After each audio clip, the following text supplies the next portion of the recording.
Rowdy sheeter ಬಿಕ್ರು Shiva ಹತ್ಯೆ ಪ್ರಕರಣಕ್ಕೆ ಸಂಬಂಧಪಟ್ಟ ಹಾಗೆ ಇವತ್ತು ಬಿಜೆಪಿ ಶಾಸಕ ಬೈರತಿ ಬಸವರಾಜ್ಗೆ ನೋಟಿಸ್ ನೀಡುವಂತಹ ಸಾಧ್ಯತೆ ಇದೆ.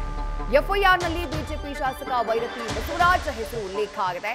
ಎ5 ಅಂತ ಹೇಳಿ ಅವರ ಹೆಸರನ್ನ ಉಲ್ಲೇಖ ಮಾಡಲಾಗಿದೆ. ಆ ಕಾರಣಕ್ಕಾಗಿ ನೋಟಿಸ್ ನೀಡಿ ವಿಚಾರಣೆಗೆ ಬೈರತಿ ಬಸವರಾಜ್ರನ್ನ ಕರೆಸಲಿದ್ದಾರೆ ಪೊಲೀಸರು. ಹಲವು ವರ್ಷಗಳಿಂದ ಜಗ್ಗನ ಜೊತೆ ಆರೋಪಿ ಜಗ್ಗನ ಜೊತೆ ಶಾಸಕರಿಗೆ ಕಾಂಟ್ಯಾಕ್ಟ್ ಇರೋದಕ್ಕೆ ಹಲವು ಸಾಕ್ಷಿಗಳು ಸಿಕ್ಕಿದ್ದಾವೆ. ಹೀಗಾಗಿ ಎಲ್ಲ ಆಯಾಮಗಳಲ್ಲಿ ಭಾರತೀಯ ನಗರ ಪೊಲೀಸರು ವಿಚಾರಣೆಯನ್ನ ಮಾಡಲಿದ್ದಾರೆ, ತನಿಖೆಯನ್ನ ಮಾಡಲಿದ್ದಾರೆ. ಡೀಟೇಲ್ಸ್ ನಮ್ಮ ಪ್ರತಿನಿಧಿ ಪ್ರಜ್ವಲ್ ನೀಡ್ತಾ ಹೋಗ್ತಾರೆ. ಪ್ರಜ್ವಲ್, ಎಫ್ಐಆರ್ ರದ್ದು ಕೋರಿ ಒಂದ್ ಕಡೆ ಶಾಸಕರು ಹೈಕೋರ್ಟ್ ಮೆಟ್ಟಿಲೇರಿದ್ದಾರೆ. ನನಗೂ ಬಿಕ್ಲು ಶಿವ ಕೊಲೆಯಾದಂತಹ ಬಿಕ್ಲು ಶಿವನಿಗೂ ಯಾವುದೇ ರೀತಿಯಾದಂತಹ ಕಾಂಟ್ಯಾಕ್ಟ್ ಇರಲಿಲ್ಲ, ಆತ ಯಾರು ಅನ್ನೋದು ಗೊತ್ತೇ ಇರಲಿಲ್ಲ ಅನ್ನುವಂತಹ ಮಾತನ್ನು ಹೇಳಿದ್ದಾರೆ. ಬಟ್ ಎಫ್ಐಆರ್ ನಲ್ಲಿ ಹೆಸರಿರೋದ್ರಿಂದ ವಿಚಾರಣೆ ನಡೀಲೇಬೇಕು. ವಿಚಾರಣೆಗೆ ನೋಟಿಸ್ ಅನ್ನ ಆಲ್ರೆಡಿ ಕೊಡಲಾಗಿದೆಯಾ? ಜೊತೆಗೆ ಬಂಧನ ಭೀತಿ ಶಾಸಕರಿಗೆ ಇನ್ನೂ ಕೂಡ ಕಾಡ್ತಾ ಇದೆಯಾ? ಹೇಗೆ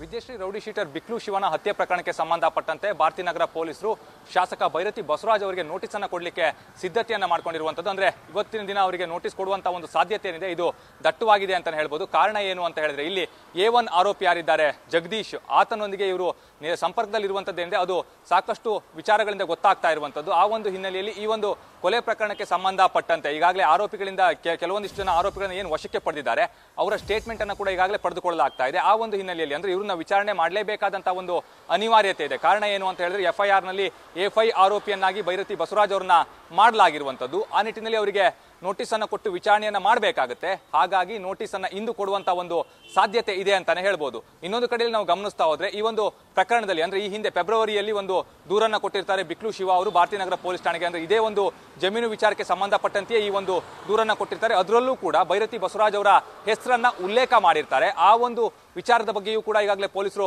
ಮಾಹಿತಿಯನ್ನು ಕಲೆ ಹಾಕಿದ್ದಾರೆ. ಅಂದ್ರೆ ಈ ಹಿಂದಿನ ಒಂದು ದೂರ ಆಗಿರ್ಬೋದು ಅಥವಾ ಈಗ ಪ್ರಸ್ತುತವಾಗಿ ಅವರ ತಾಯಿ ನೀಡಿರುವಂತಹ ದೂರಿನ ಆಧಾರದ ಮೇಲೂ ಕೂಡ ನೋಟಿಸ್ ಅನ್ನ ಕೊಡಬೇಕಾಗುತ್ತೆ. ಹಾಗೆ ಇನ್ನೊಂದು ಕಡೆಯಲ್ಲಿ ಜಗ್ಗನೊಂದಿಗೆ ಇವರಿಗೆ ಸಂಪರ್ಕ ಇರೋದ್ರಿಂದಾಗಿ, ಇಲ್ಲಿ ಜಗ್ಗನೊಂದಿಗೆ ಸಂಪರ್ಕ ಇರೋದ್ರಿಂದ, ಹಾಗೆ ಕಿರಣ್ ಜಗ್ಗನ ಬಾಮೈದ ಆಗಿರೋದ್ರಿಂದಾಗಿ ಈ ಎಲ್ಲ ಅಂಶಗಳು ಕೂಡ ಈ ಒಂದು ಕೊಲೆಯಲ್ಲಿ ಸಾಕಷ್ಟು ಪ್ರಮುಖವಾದಂತಹ ಒಂದು ಪಾತ್ರವನ್ನು ವಹಿಸುತ್ತೆ. ಹಾಗಾಗಿ ಬೈರತಿ ಬಸವರಾಜು ಅವರಿಗೆ ನೋಟಿಸ್ ಕೊಡುವಂತ ಒಂದು ಸಾಧ್ಯತೆ ಏನಿದೆ ಇದು ದಟ್ಟವಾಗಿದೆ. ಅದು ಹಿಂದೆ ಕೂಡ ನೋಟಿಸ್ ಕೊಡಬಹುದು ಅಂತ ಹೇಳಲಾಗ್ತಾ ಇರುವಂತದ್ದು. ಒಂದೊಮ್ಮೆ ನೋಟಿಸ್ ಅನ್ನ ಏನಾದ್ರೂ ಕೊಟ್ರೆ ಬೈರತಿ ಬಸವರಾಜ್ ಅವರು ವಿಚಾರಣೆಗೆ ಬರಲೇಬೇಕಾಗುತ್ತೆ, ಹಾಗೆ ವಿಚಾರಣೆಗೆ ಹಾಜರಾಗಲೇಬೇಕಾಗುತ್ತೆ. ಯಾಕೆ ಅಂತ ಹೇಳಿದ್ರೆ, ಇಲ್ಲಿ ಆರೋಪಿಗಳ ಮೊಬೈಲ್ ಅನ್ನ ಕೂಡ ಈಗಾಗಲೇ ವಶಕ್ಕೆ ಪಡೆದು ಸಂಪೂರ್ಣವಾದಂತಹ ಒಂದು ಪರಿಶೀಲನೆ ಮಾಡುವಂತಹ ಒಂದು ಕೆಲಸವನ್ನ ಮಾಡ್ತಾ ಇರುವಂತದ್ದು. ವಿದ್ಯಶ್ರೀ, ನ್ಯೂಸ್ ಫಸ್ಟ್ ನಿರ್ಭೀತಿಯಿಂದ ನಿಮ್ಮ ಪರವಾಗಿ.